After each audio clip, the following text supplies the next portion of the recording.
De spoorlijnen sneden door het besneeuwde landschap van Ede als zwarte littekens tegen het witte canvas.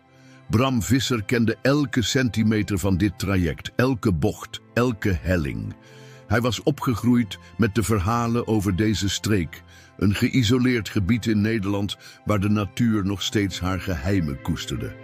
Als kind had hij aan de lippen van zijn vader gehangen, Lars Visser, een machinist wiens stem vol ontzag klonk wanneer hij vertelde over de mysterieuze bossen die de spoorlijn omringden. De natuur spreekt hier een andere taal, had zijn vader altijd gezegd. Je moet leren luisteren, Bram. Nu, 20 jaar later, zat Bram zelf achter de bedieningspanelen van een zware goederentrein, de derde generatie Visser die deze route bediende. Ondanks zijn sceptische aard kon hij niet ontkennen dat er iets bijzonders was aan deze streek.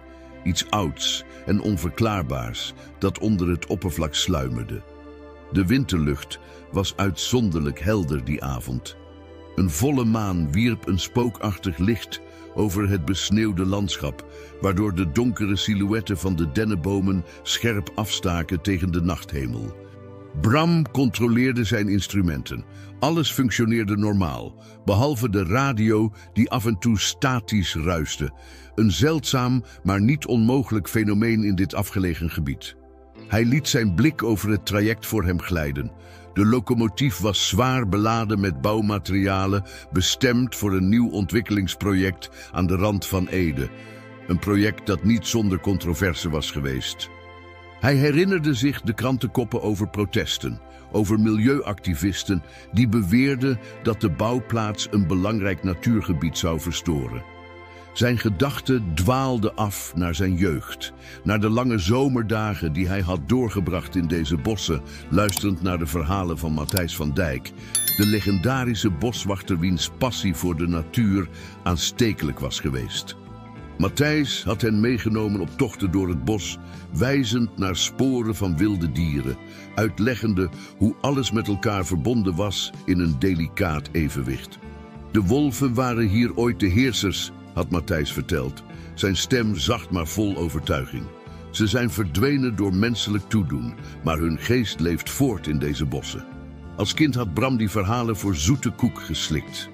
Als volwassene had hij ze afgedaan als romantische fantasieën van een man die te lang alleen in het bos had geleefd. Wolven waren al tientallen jaren verdwenen uit dit deel van Nederland. Dat wist iedereen. Een plotseling gefluit van de wind trok zijn aandacht. Het klonk bijna als een huil, een geluid dat hem deed denken aan de verhalen over de geesten van wolven die nog steeds door deze bossen zwierven. Hij schudde zijn hoofd om de gedachte te verdrijven. De lange eenzame nachten op de spoorlijn maakten een mens te vatbaar voor verbeelding. Toch kon hij niet ontkennen dat er iets vreemds hing in de lucht vanavond. Een spanning, alsof het landschap zelf zijn adem inhield. De radio kraakte weer, deze keer luider, waardoor hij schrok uit zijn overpeinzingen. Hij tikte tegen het apparaat, hopend het signaal te verbeteren, maar werd alleen begroet door meer statische ruis. Bram richtte zijn aandacht weer op de rails voor hem, oplettend voor eventuele obstakels. De winter kon verraderlijk zijn, met bevroren takken die op de rails vielen of ijsplaten die gevaarlijke situaties konden veroorzaken. Maar het traject was tot nu toe vrij geweest. Terwijl de trein verder reed door de nacht, merkte Bram op dat het bos om hem heen ongewoon stil was. Normaal gesproken zou hij het occasionele geritsel van nachtdieren horen, het kraken van takken onder het gewicht van sneeuw. Maar vanavond was er niets, alsof alle levende wezens zich hadden teruggetrokken, wachtend op iets. In de verte, waar de maanverlichte rails samenkwamen met de horizon, ving zijn oog een beweging. Aanvankelijk dacht hij dat het een optische illusie was, een speling van maanlicht en schaduw. Maar terwijl de trein dichterbij kwam, verstarde zijn hart. Er stond iets op de rails. Niet één, maar meerdere donkere silhouetten, onbeweeglijk in het pad van de naderende locomotief. Wolven. Een groep wolven stond gegroepeerd op de rails, hun ogen glanzend als kleine felle lichten in de duisternis. Onmogelijk, dacht Bram. Wolven zijn hier uitgestorven. En zelfs als ze dat niet waren, zouden wilde dieren nooit zo blootgesteld blijven staan. Niet met een massieve trein die op hen afstormde, maar daar stonden ze, uitdagend, als een levende barrière. Hij drukte op de hoorn, een lange, indringende toon die door de nachtelijke stilte sneed. De wolven bewogen niet. In plaats daarvan leken ze hun posities te verstevigen, zich dichter bij elkaar te groeperen, alsof ze iets beschermden. Brams verstand en instinct voerden een hevige strijd. De protocollen dicteerden dat hij snelheid moest minderen, maar doorrijden. Dieren sprongen altijd op het laatste moment weg, maar deze wolven toonden geen enkele intentie om te wijken. En er was iets in hun houding, in de manier waarop ze daar stonden, dat hem diep raakte. Een oeroud gevoel dat hij niet kon benoemen. Met een beslissing die tegen alles inging wat hij had geleerd, trok Bram aan de noodrem. Hoofdstuk 2. De beschermers van het woud Aals. Dit verhaal je interesseert, vergeet dan niet om je te abonneren op ons kanaal en een like te geven. Vertel ons uit welke stad je kijkt. We gaan verder. Een oorverdovend gekrijs vulde de lucht toen de wielen over de rails schraapten. Vonken vlogen in alle richtingen, als een vuurwerk tegen de donkere achtergrond van het bos. De trein schokte en trilde onder de kracht van de plotselinge remmanoeuvre, waardoor Bram zich stevig moest vasthouden aan het bedieningspaneel om niet omver te vallen. Zijn hart bonsde in zijn keel, terwijl hij de afstand tot de wolven probeerde in te schatten. De zware locomotief had een remweg van honderden meters, zelfs met de noodrem volledig ingeschakeld. De mogelijkheid van een botsing leek onvermijdelijk en Bram voelde een golf van spijt over zijn beslissing. Toch bleef hij kijken, zijn ogen strak gericht op de vreemde verzameling dieren die nu langzaam begon te bewegen.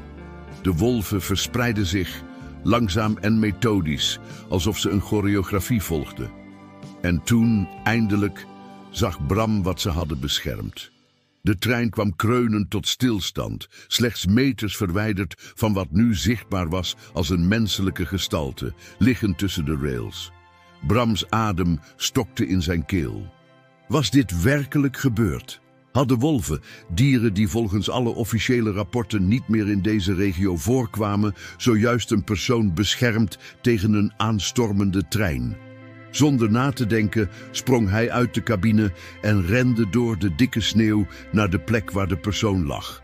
De wolven hadden zich teruggetrokken naar de rand van het bos, maar bleven toekijken, hun gouden ogen reflecterend in het maanlicht. Toen Bram dichterbij kwam, verstijfde hij van schok. De man die voor hem lag, gedeeltelijk bedekt met sneeuw, was niemand minder dan Matthijs van Dijk. Zijn vroegere mentor, de legendarische boswachter wiens verhalen zijn kindertijd hadden gevuld. Maar dit was niet de sterke, levendige man uit zijn herinneringen. Deze Matthijs was ouder, uitgeput en, schokkender nog, zijn polsen waren gebonden met metalen kettingen. Matthijs, fluisterde Bram, knielend naast de oude man. Wat is er gebeurd? Wie heeft dit gedaan? De oude boswachter opende zijn ogen, waterig blauw en vol pijn. Er was een moment van verwarring voordat herkenning doorbrak. Bram, vissersjongen, mompelde hij. Ze wisten dat je zou komen. Wie wist dat? Vroeg Bram, terwijl hij probeerde de kettingen los te maken. De metalen schakels waren koud en roestig, snijdend in de huid van de oude man. De wolven, fluisterde Matthijs, voordat hij weer wegzakte in een staat van halve bewusteloosheid. Rond hen begon de wind op te steken, wervelde sneeuw omhoog als kleine tornado's. Een van de wolven, groter dan de andere, met een dikke zilvergrijs gevlekte vacht, liet een diepe, doordringende huil horen. De andere volgde, een koor van stemmen dat door de bomen echode en Brams huid deed tintelen met een onverklaarbare energie. Hij keek om zich heen, plotseling bewust van de voetafdrukken in de sneeuw. Niet alleen van wolven, maar ook van mensen. Zware laarzen hadden diepe indrukken achtergelaten, leidend van en naar het bos. Iemand had Matthijs hier achtergelaten, vastgeketend en hulpeloos, in de wetenschap dat een trein over dit spoor zou komen. Met een plotselinge realisatie keek Bram op naar de wolven. Ze hadden Matthijs niet alleen beschermd, ze hadden hem doelbewust daar geplaatst, wetend dat Brams trein zou passeren, wetend dat hij zou stoppen. Maar hoe konden dieren zoiets weten of plannen? Met moeite tilde hij de oude man op en droeg hem terug naar de locomotief. Matthijs was licht te licht, alsof hij weken niet goed had gegeten. Zijn kleren waren doorweekt van smeltende sneeuw en zijn huid voelde ijskoud aan. In de warme cabine legde Bram de oude man neer op de kleine bank die diende als rustplek tijdens lange ritten. Hij wikkelde hem in de extra deken die hij altijd bij zich had en zocht naar zijn EHBO-kit. Waarom zou iemand je dit aandoen, mompelde hij, meer tegen zichzelf dan tegen Matthijs. Tot zijn verrassing antwoordde de oude man, zijn stem zwak maar duidelijk: omdat ik weet wat ze van plan zijn, wat ze willen vernietigen. Wie zijn ze? Vroeg Bram, terwijl hij water aan Matthijs' lippen bracht. De ontwikkelaars.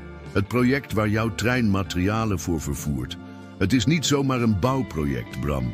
Ze willen het hele gebied veranderen, het ecosysteem verwoesten.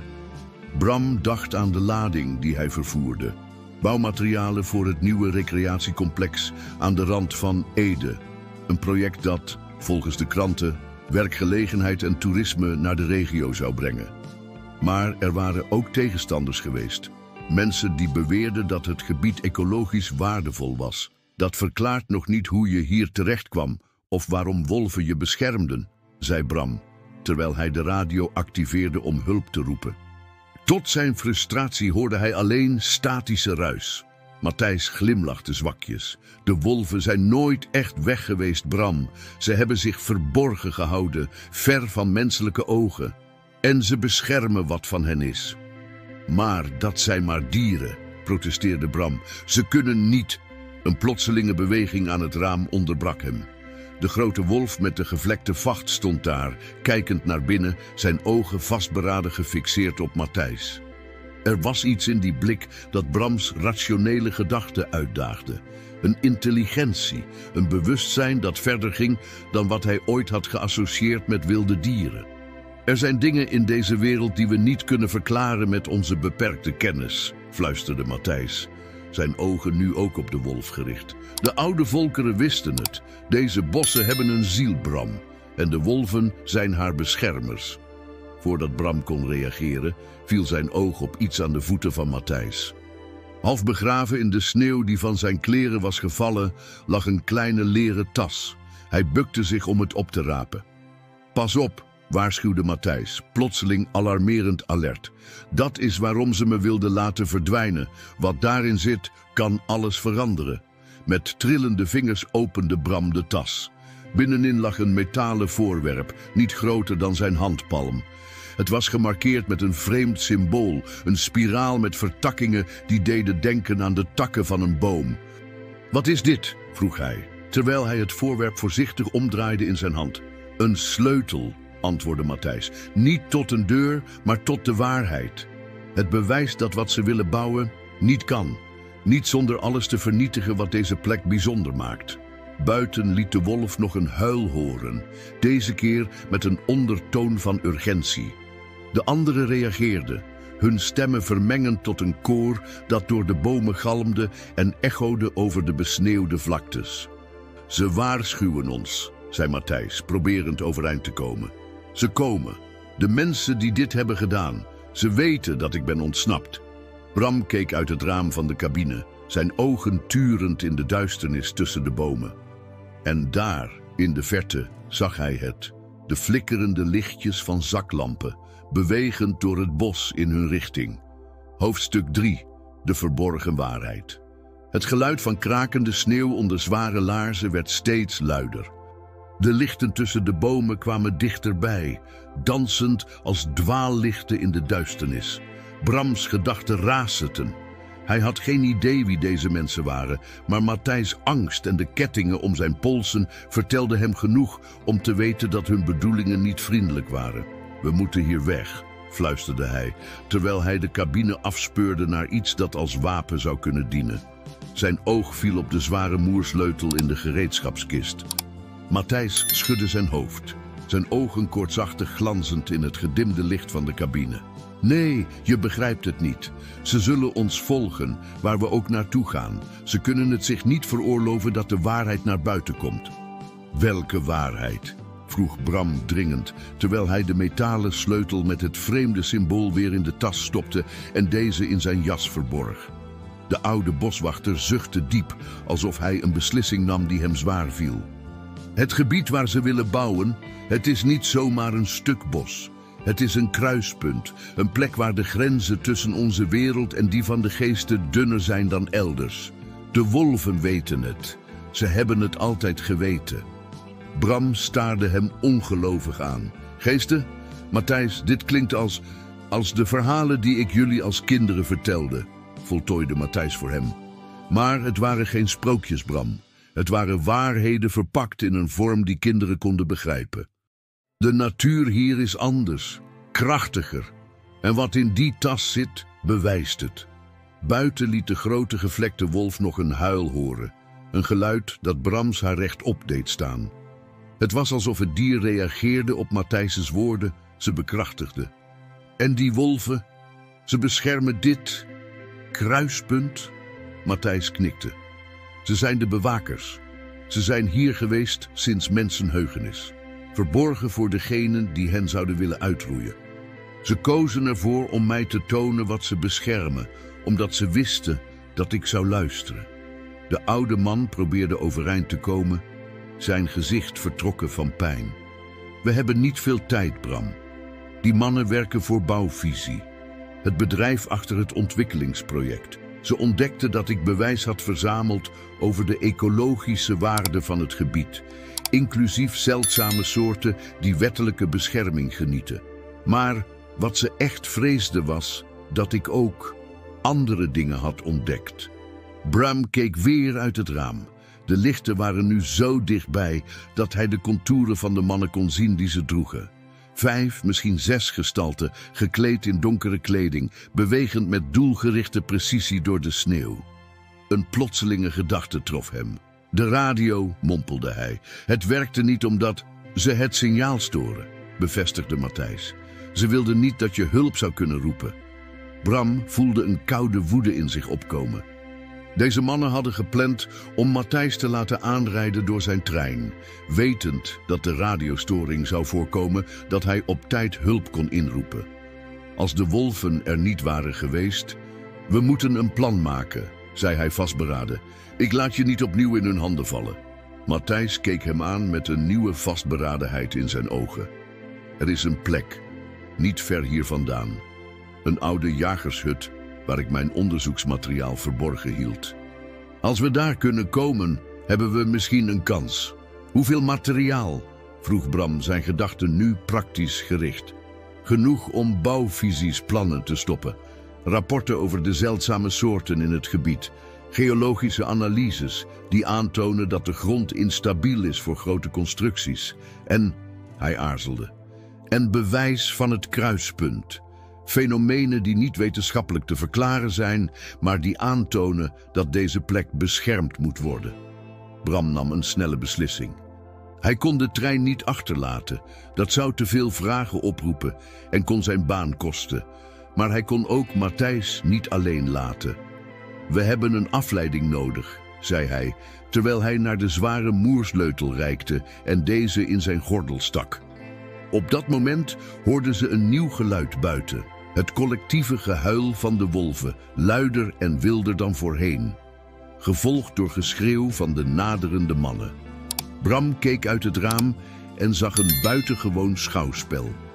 De wolven hadden zich in een halve cirkel opgesteld tussen de trein en de naderende mannen. Ze bewogen niet, maar hun aanwezigheid alleen was voldoende om de indringers te doen aarzelen. Ze geven ons tijd, fluisterde Matthijs met ontzag in zijn stem. Dan zullen we die gebruiken, antwoordde Bram vastberaden.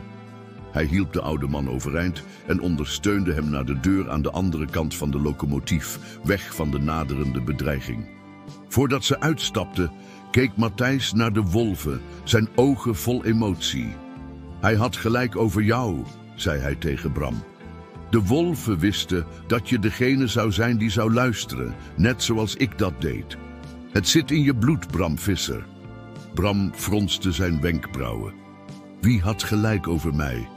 Je vader, antwoordde Matthijs zacht. Lars wist meer dan hij ooit heeft laten blijken. Deze onthulling trof Bram als een mokerslag. Zijn vader, de nuchtere machinist die elke dag zijn route reed met mechanische precisie, zou hebben geloofd in... wat? Geesten, magische kruispunten, wolven met een missie. Maar er was geen tijd om hierover na te denken. Ze moesten bewegen. Samen strompelden ze door de diepe sneeuw weg van de trein in de schaduwen van het donkere bos. Achter hen hoorden ze de mannen schreeuwen en vloeken terwijl ze probeerden voorbij de wolven te komen. Hoe ver is die hut? Hijgde Bram terwijl hij Matthijs ondersteunde wiens krachten duidelijk afnamen. 2 kilometer naar het oosten, antwoordde de oude man. Volg de beek die onder het spoor doorloopt. Die leidt naar een kleine open plek waar de hut staat.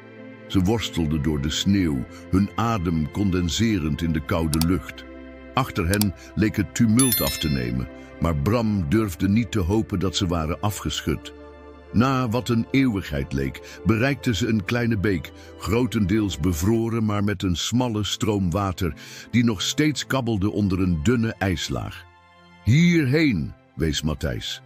Ze volgden de beek stroomopwaarts, dieper het bos in. De bomen werden dichter, hun takken verfletst onder het gewicht van de sneeuw, creërend een soort tunnel van wit en zwart. Het maanlicht filtreerde door de openingen, werpend dansende patronen op de grond voor hen. We zijn er bijna, fluisterde Matthijs na een tijdje, over die heuvel. Juist toen Bram wilde antwoorden, hoorden ze het geluid van stemmen achter hen en het breken van takken onder zware laarzen. Hun achtervolgers hadden hun spoor gevonden. Ze komen eraan, siste Bram. We moeten ons haasten. Met hernieuwde urgentie hielp hij Matthijs de kleine heuvel op, zijn eigen spieren brandend van de inspanning. De oude man was zwaarder geworden, zijn krachten nu bijna volledig uitgeput. Toen ze de top van de heuvel bereikten, zag Bram het eindelijk. Een kleine, verweerde houten hut, bijna volledig bedekt met sneeuw en nauwelijks te onderscheiden van de omgeving. Een perfecte schuilplaats. Hoofdstuk 4. De erfenis van Lars de Jagershut was klein en vervallen, maar bood een welkome beschutting tegen de bijtende koude. Bram hielp Matthijs naar binnen en sloot snel de gammele deur achter hen. Het interieur was spaarzaam. Een oude houten tafel, 2 krakkemikkige stoelen, een geroeste kachel in de hoek en stapels papieren en mappen zorgvuldig gerangschikt op planken langs de muren. Waar is dat onderzoeksmateriaal? Vroeg Bram dringend, terwijl hij Matthijs op een van de stoelen hielp. De oude boswachter gebaarde naar een losse plank in de vloer. Daaronder. Het belangrijkste bewijs heb ik verborgen gehouden voor het geval ze deze plek zouden vinden. Bram trok de plank omhoog en vond een waterdichte metalen doos. Toen hij deze opende, zag hij mappen vol documenten, USB-sticks en iets dat eruit zag als een oud dagboek. Het leer gebarsten en vervaagd door de tijd. Wat is dit? Vroeg hij, terwijl hij het dagboek voorzichtig oppakte. Matthijs glimlachte zwakjes. Dat behoorde toe aan je vader, Bram verstijfde. Mijn vader, wat heeft hij hiermee te maken? Lars was meer dan alleen een machinist, Bram. Hij was mijn partner in dit alles. Hij was degene die voor het eerst de ongewone activiteit rond de wolven opmerkte, jarenlang geleden. Lange tijd dacht hij dat hij gek werd, dat hij dingen zag die er niet waren. Matthijs' stem werd zachter, nostalgisch. Totdat hij mij vond. Of misschien vonden wij elkaar. Iemand die bereid was te luisteren, te geloven. Bram bladerde door het dagboek, zijn vingers trillend. De pagina's waren gevuld met zijn vaders handschrift, samen met gedetailleerde schetsen van wolven, van het bos en van vreemde symbolen die leken op het embleem op de metalen sleutel. Er waren kaarten, aantekeningen over maancycli en observaties van wat zijn vader beschreef als grensmomenten, tijden waarop de barrière tussen werelden dunner werd. Ik begrijp het niet, fluisterde Bram. Mijn vader was een rationele man. Hij geloofde niet in dit soort dingen. Dat dacht je, corrigeerde Matthijs zachtjes. Lars leerde zijn twee levens te scheiden. De nuchtere machinist voor de buitenwereld en de man die de waarheid kende voor zichzelf en voor deze plek.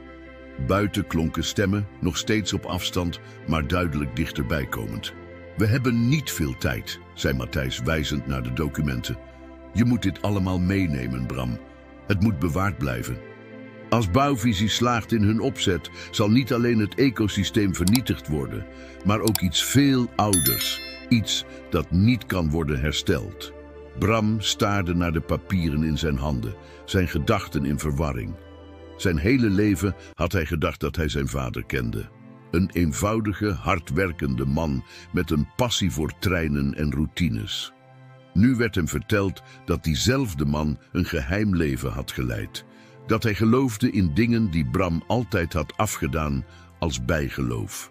Waarom heeft hij mij nooit iets verteld? Vroeg hij, meer tegen zichzelf dan tegen Matthijs.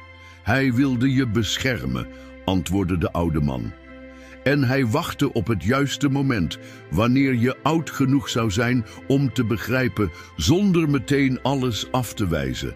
Maar toen kwam het ongeluk. Brams keel trok samen bij de herinnering. Zijn vader was 5 jaar geleden overleden, schijnbaar door een simpel ongeluk op het spoor. Een tragisch incident, waarbij hij was uitgegleden tijdens het controleren van een wisselstoring, vlakbij het gebied waar ze nu waren. Was het echt een ongeluk? Vroeg hij, een nieuwe, verontrustende gedachte opkomend. Matthijs' gezicht verdonkerde. Ik ben er nooit zeker van geweest. Het gebeurde precies toen Bouwvisie voor het eerst interesse toonde in dit gebied. Lars had ontdekt dat er iets niet klopte met hun milieurapporten. De grond die ze wilden ontwikkelen was veel gevoeliger dan ze beweerden. En hij had bewijs verzameld dat hun plannen zouden leiden tot onherstelbare schade aan het natuurlijke evenwicht. Bram voelde een koude woede opkomen, samen met een diep verdriet. De gedachte dat zijn vaders overlijden misschien geen ongeluk was geweest, sneed door hem heen als een mes. En nu proberen ze hetzelfde met jou te doen, concludeerde hij grimmig. Matthijs knikte. Ik ben te dichtbij gekomen. Nadat Lars was heengegaan, zette ik zijn werk voort. En een week geleden vond ik het ultieme bewijs. Hij wees naar de metalen sleutel die Bram eerder had gezien. Die sleutel bracht me naar een oude bunker uit de Tweede Wereldoorlog, verborgen diep in het bos. Daarbinnen vond ik documenten die dateerden uit die tijd, observaties van Duitse officieren over de onverklaarbare fenomenen in deze bossen en de wolven die hen leken te besturen. Hoe hebben ze je gevonden? Ik was niet voorzichtig genoeg, gaf Matthijs toe. Iemand moet me hebben gevolgd. Ze overvielen me in mijn huis 3 nachten geleden. Ze wilden weten waar ik het bewijs had verborgen. Toen ik weigerde te praten, hij gebaarde naar zijn verwonde polsen. Een plotseling gehuil buiten deed hem beiden verstijven. Het was anders dan het geluid van de wolven. Scherper, luider, met een ondertoon van triomf.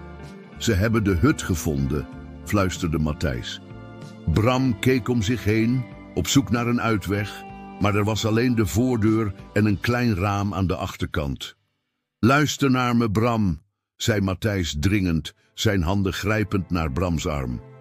Je moet de sleutel en het dagboek meenemen. Ga naar de bunker en verzamel alle bewijzen.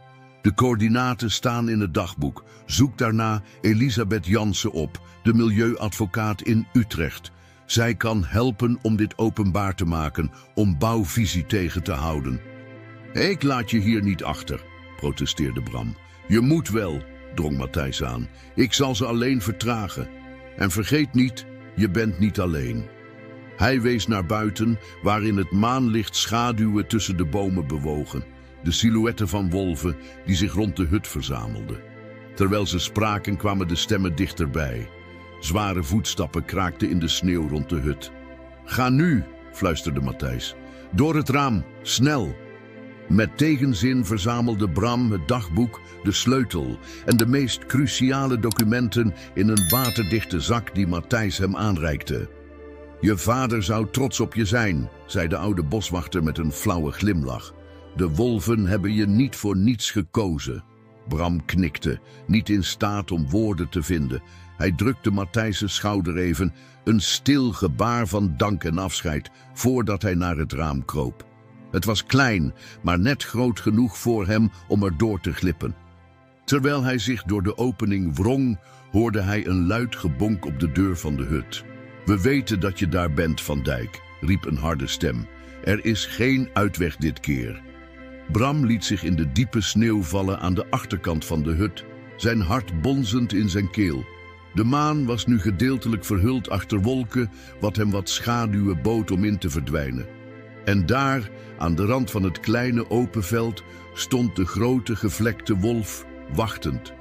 Hoofdstuk 5. Het kruispunt Bram stond roerloos, zijn adem bevriezend voor zijn gezicht, zijn ogen verankerd aan die van de wolf. Het dier was massief, met een dikke vacht die zilver glansde in het gefilterde maanlicht. Zijn ogen waren diep, amberkleurig, bijna goudachtig, en leken te gloeien met een innerlijk vuur. Er was iets in die blik, een intelligentie, een bewustzijn, dat ver uitsteeg boven wat Bram ooit had geassocieerd met een wild dier. Vanuit de hut hoorde hij stemmen, boos en dwingend, gevolgd door Matthijs' kalmere antwoorden. De mannen waren binnengedrongen, maar de oude boswachter hield hen bezig, gaf hem tijd om te ontsnappen. De wolf bewoog zijn kop licht, een subtiel gebaar in de richting van het dichtere deel van het bos. Bram begreep de boodschap instinctief. Zonder verder te aarzelen begon hij te rennen, dieper het bos in, weg van de hut en de mannen die Matthijs gevangen hielden. De sneeuw was diep en het lopen was zwaar, maar angst en adrenaline dreven hem voorwaarts. Na enkele minuten keek hij over zijn schouder en zag dat de wolf hem volgde, op een afstand maar duidelijk aanwezig als een stille bewaker. Hij haalde het dagboek van zijn vader tevoorschijn en opende het met koude, bevende vingers. Bij het schemerige maanlicht kon hij net genoeg zien om de coördinaten te lezen die Matthijs had genoemd. De bunker bevond zich 3 kilometer naar het noordoosten, diep in een gebied dat op officiële kaarten stond aangeduid als ontoegankelijk moerasland. Met de wolf nog steeds als zijn stille metgezel vervolgde Bram zijn weg, navigerend met behulp van de sterren en zijn beperkte kennis van het terrein. Het bos werd dichter, de bomen ouder en massiever, hun takken vervlochten tot een natuurlijk dak dat het grootste deel van de hemel afschermde. De stilte om hem heen was bijna tastbaar, onderbroken alleen door het kraken van sneeuw onder zijn laarzen en het occasionele gefluister van de wind door de bomen. Het was een onnatuurlijke stilte, alsof het bos zelf zijn adem inhield. Na wat een eeuwigheid leek, bereikte hij een kleine open plek. In het centrum stond een enorme oude eik, zijn kale takken uitgestrekt als de vingers van een reusachtige hand tegen de nachthemel. De boom was zo oud dat de stam was verwrongen en knoestig, met diepe groeven in de schors die leken op de rimpels van een oeroud gezicht. De wolf stopte aan de rand van de open plek, zijn ogen nu gefixeerd op de boom. Bram voelde een vreemde sensatie, een trilling in de lucht, alsof de atmosfeer zelf geladen was met een subtiele energie. Het was niet bedreigend, maar het was vreemd, anders dan alles wat hij ooit had ervaren. Met een onverklaarbare zekerheid wist hij dat dit het kruispunt was waarover Matthijs had gesproken. Een plek waar de grenzen tussen werelden dunner waren. Hij liep langzaam naar de boom, getrokken door een kracht die hij niet kon benoemen. Toen hij de verweerde stam aanraakte, voelde hij een warmte die niet van deze wereld leek te zijn, vooral niet in de ijzige winter. De wolf liet een zacht janken horen, bijna als een aanmoediging. Bram keek rond en zag nu wat hij eerder had gemist. Een kleine kunstmatige heuvel vlak bij de eik, bijna volledig bedekt met sneeuw en mos. Dit moest de ingang tot de bunker zijn. Met hernieuwde urgentie benaderde hij de heuvel en begon de sneeuw weg te vegen. Na enkele minuten vond hij wat hij zocht. Een metalen luik, zwaar verroest, maar nog intact. Het slot was oud en complex, niet iets dat hij zou kunnen forceren. Dit was waar de sleutel voor was. Hij haalde het metalen voorwerp tevoorschijn, het vreemde boomachtige symbool nu duidelijk zichtbaar in het zwakke licht. Het paste perfect in het slot en met een diepe, zware klik ontgrendelde het luik. Het openen kostte hem al zijn kracht, het metaal krakend in protest na decennia van onbruik. Een muffe, aardse geur steeg op uit de opening, samen met een vage hint van iets anders. Oud papier misschien en metaal. Binnendringen in de donkere ruimte onder het luik voelde als een sprong in het onbekende, maar Bram wist dat hij geen keuze had. Hij haalde diep adem en daalde voorzichtig de smalle, metalen ladder af die in de duisternis leidde. Binnen in de bunker was het verrassend droog, de lucht koud, maar niet vochtig zoals hij had verwacht. Hij gebruikte de zaklamp van zijn telefoon om de ruimte te verlichten en ontdekte dat hij zich in een kleine vierkante kamer bevond, de muren bedekt met vervaagde militaire kaarten en vergeelde documenten. In het midden stond een stevige metalen tafel waarop een oude leren koffer lag. Eromheen waren dozen gestapeld, zorgvuldig gelabeld in Matthijs' precieze handschrift. Geologische rapporten, ecologische studies, historische observaties. Maar wat Brams aandacht trok, was een kleinere doos, gemarkeerd met slechts 1 woord: Lars. Met een bonzend hart opende hij deze doos en vond daarin stapels notities, foto's en cassettebandjes. De foto's toonden zijn vader, jonger dan Bram hem ooit had gekend, samen met een jongere versie van Matthijs. Op sommige beelden stonden ze in dit bos, glimlachend naar de camera, wetenschappelijke instrumenten in hun handen. Op andere foto's stonden ze naast mannen en vrouwen in formele kleding, waarschijnlijk milieuactivisten of wetenschappers. Een specifieke foto viel hem op. Zijn vader stond alleen aan de rand van een open plek, zijn hand uitgestrekt naar iets buiten het frame. Toen Bram de foto omdraaide, las hij in zijn vaders handschrift: Eerste contact, winter 1992. Een cassettebandrecorder lag tussen de papieren, nog steeds in werkende staat met batterijen erin. Bram drukte op de afspeelknop en hoorde de stem van zijn vader door de stilte klinken, krakend maar duidelijk. Logboekdatum 15 januari 1993. De wolven hebben vannacht weer contact gezocht. Het patroon is nu onmiskenbaar. Ze verschijnen altijd rond de volle maan, altijd in de buurt van de oude eik. Matthijs denkt dat ze reageren op de energetische verschuivingen in het gebied, wat zijn theorie over het kruispunt zou ondersteunen. Maar er is meer aan de hand. Ze lijken gericht, alsof ze een boodschap proberen over te brengen. Er was een pauze, gevolgd door een diepere ademhaling. Ik heb het nog aan niemand verteld, zelfs niet aan Matthijs. Maar vorige week heb ik een van hen aangeraakt. De grote met de gevlekte vacht. Hij kwam naar me toe, liet me mijn hand uitstrekken. En in dat moment, toen onze wezens elkaar raakten, zag ik iets. Beelden, flitsen van een andere plaats. Een wereld waar de bossen eindeloos zijn en de wolven heersen als bewakers van iets ouders, iets heiligs. Bram voelde een rilling over zijn ruggengraat lopen. Dit was zijn vaders stem, maar de woorden waren die van een man die hij nooit had gekend. Een man die geloofde in het onmogelijke, die ervaringen had gehad die de grenzen van de bekende werkelijkheid tarten. Hij legde de recorder neer en richtte zijn aandacht op de leren koffer. Het slot was simpel en binnen vond hij wat Matthijs had beschreven als het ultieme bewijs: gedetailleerde rapporten van Duitse officieren uit de Tweede Wereldoorlog, die beschreven hoe hun pogingen om het bos te gebruiken voor militaire doeleinden systematisch werden gedwarsboomd door onverklaarbare fenomenen en een ongewoon georganiseerde troep wolven die onmogelijk natuurlijk gedrag vertoonden. Daarnaast lagen moderne documenten, grondanalyses die aantoonden dat het gebied waar Bouwvisie wilde bouwen geologisch instabiel was, milieurapporten die de aanwezigheid van beschermde soorten documenteerden en, meest schokkend, interne memo's van Bouwvisie zelf, waaruit bleek dat ze hiervan op de hoogte waren, maar de informatie verborgen hielden. Het was meer dan genoeg om hun project te stoppen als het ooit het daglicht zou zien. Een plotseling gehuil buiten de bunker deed Bram verstijven. Dit was geen waarschuwing of oproep, het klonk als pijn. De wolf was in gevaar. Hoofdstuk 6. De verbinding. Met een snelle beslissing verzamelde Bram de meest cruciale documenten en stopte ze in zijn jas. De rest zou moeten wachten. De wolf, zijn stille beschermer, had hem eerder geholpen en nu was het zijn beurt om te helpen. Hij klom snel de ladder op en duwde het luik open. De winterlucht sloeg hem in het gezicht, scherp en koud na de bedomptere atmosfeer van de bunker. Wat hij zag deed zijn bloed bevriezen.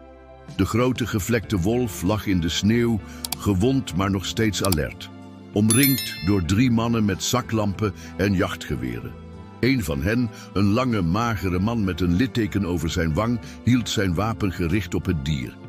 Eindelijk hebben we je beest, siste de man. Jarenlang heb je ons dwars gezeten, maar nu is het voorbij.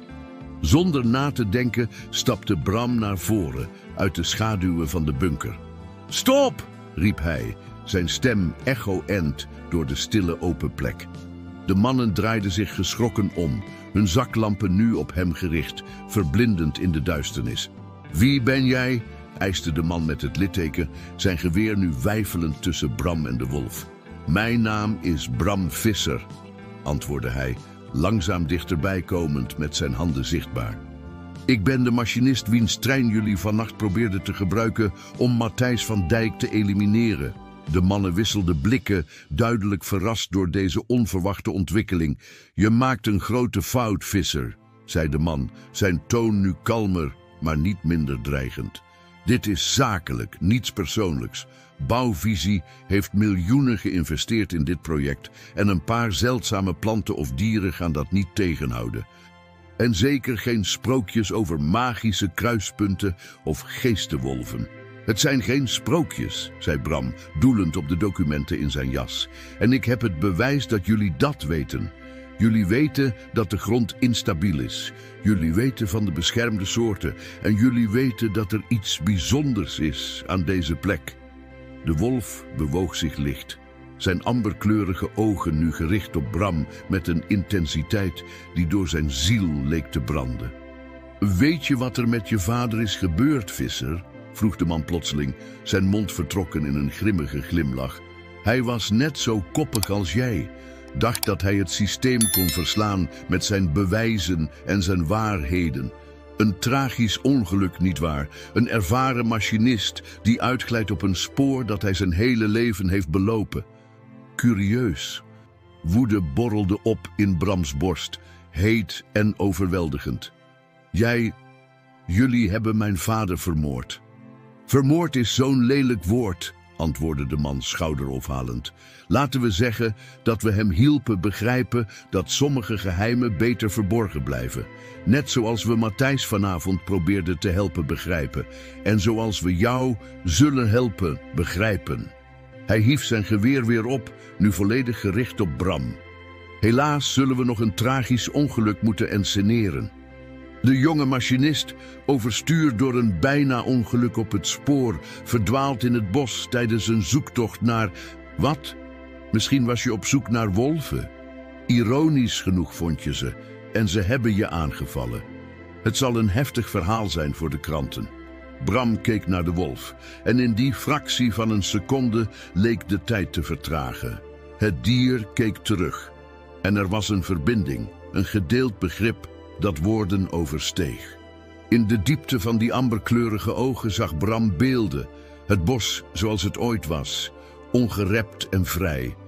De wolven die door de eeuwen heen hadden gewaakt over het kruispunt. Zijn vader, jonger, communicerend met dezelfde wolf op dezelfde manier. En iets anders, iets ouders, een aanwezigheid die door het weefsel van deze plek was verweven. Onzichtbaar, maar onmiskenbaar. In dat moment besefte Bram dat wat zijn vader en Matthijs hadden ontdekt echt was. De wolven waren meer dan alleen dieren. Ze waren bewakers, verbonden met iets dat de menselijke begrippen van tijd en ruimte te boven ging. En nu, om een of andere reden, hadden ze hem gekozen om hun volgende bondgenoot te zijn. De man met het geweer merkte de uitwisseling op, zijn ogen vernauwend met een mix van verwarring en afkeer. Zie je dat, spotte hij tegen zijn metgezellen. Hij denkt dat hij met het beest praat, net zo gek als zijn vader en die oude dwaas. Maar Bram hoorde hem nauwelijks. Iets was veranderd, verschoven. De lucht om hem heen leek dikker, geladen met een energie die hij niet kon benoemen, maar wel kon voelen. De grote eik in het centrum van de open plek leek te pulseren, zijn silhouet vager, alsof het fluctueerde tussen verschillende staten van zijn. En toen hoorde hij het collectieve gehuil van wolven, niet 1 of 2, maar tientallen, hun stemmen vermengend tot een koor dat door het bos echode met een kracht die de grond onder zijn voeten deed trillen. De mannen keken om zich heen in plotselinge alarm, hun zaklampen zwaaiend om de bron van het geluid te lokaliseren. Wat is dit? Siste een van hen. Je zei dat er maar een paar van die beesten waren. Dat dacht ik ook, antwoordde de man met het litteken, zijn stem nu minder zeker. Uit de duisternis tussen de bomen verschenen ze, wolven, dozijnen, met glinsterende ogen en zilverachtige vachten. Ze bewogen in een perfecte formatie, een halve maan die zich sloot rond de open plek. Het waren niet alleen grijze wolven. Er waren witte, zwarte, roodbruine, sommige massief en andere slanker, maar allemaal bewogen ze als één organisme, geleid door een collectief bewustzijn. De mannen deinsden achteruit, hun geweren nu wild rondzwaaiend in een poging om alle bedreigingen tegelijk te dekken. Schiet ze, riep de leider, zijn eigen geweer nu gericht op de dichtstbijzijnde wolf. Maar voordat hij kon vuren, gebeurde er iets onverwachts. De lucht rond de eik begon te flikkeren als hitte boven asfalt op een zomerdag. Het silhouet van de boom strekte zich uit, vervormd. En in die vervorming verschenen figuren, mensachtige figuren, doorzichtig als mist, maar duidelijk zichtbaar in het maanlicht. Een van hen stapte naar voren, een lange, slanke gestalte met kenmerken die vaag bekend voorkwamen. Met een schok van herkenning besefte Bram dat hij naar zijn vader keek. Niet de man die hij had gekend, maar iets anders. Een essentie, een afspiegeling. De spoken, want dat was wat ze leken te zijn, bewogen zich naast de wolven, hun vormen vloeiend en veranderlijk. De mannen vielen struikelend achteruit, hun gezichten vertrokken van pure angst. Dit is onmogelijk, fluisterde de leider. Dit kan niet echt zijn. Bram zelf stond verstijfd, overspoeld door emoties en sensaties die hij niet kon benoemen. De spookachtige vorm van zijn vader keek hem aan en hoewel geen woorden werden gesproken, voelde hij een boodschap, een bevestiging. Het was echt. Alles was echt. En het was nu aan hem om de cirkel te voltooien, om de beschermer te worden die zijn vader was geweest. De gewonde wolf stond moeizaam op en bewoog zich naar Bram toe, zijn ogen nooit de zijne verlatend.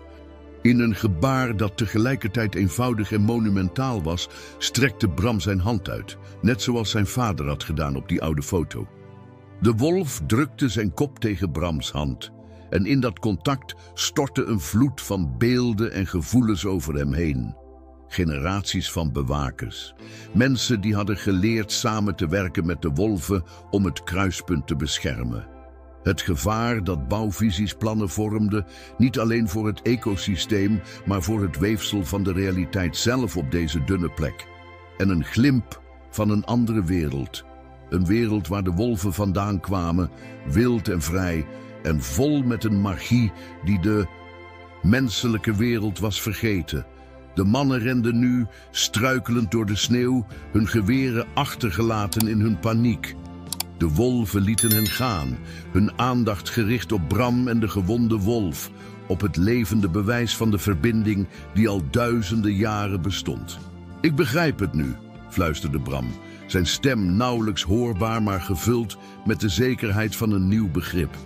Ik zal helpen. Ik zal beschermen wat jullie beschermen. De spookachtige gedaante van zijn vader glimlachte, een uitdrukking zo vertrouwd dat het Brams hart deed pijn doen van gemis en liefde. Toen vervaagde de figuur, samen met de anderen, terug in de flikkerende lucht rond de eik, totdat alleen de wolven en Bram nog overbleven. De grote wolf, zijn wolf nu, besefte hij, keek hem aan met die diepgaande intelligentie. Jij en ik, zei Bram zachtjes tegen het dier, we gaan Matthijs redden. En dan zullen we doen wat mijn vader begon. We zullen deze plek beschermen, voor altijd.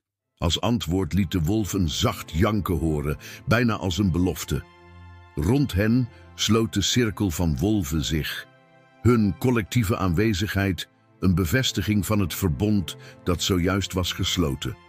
De maan brak door de wolken en baadde de open plek in zilverlicht, reflecterend op sneeuw en vacht en in de ogen van mensen en wolven die nu verenigd waren in één doel: het bewaken van de grens tussen werelden.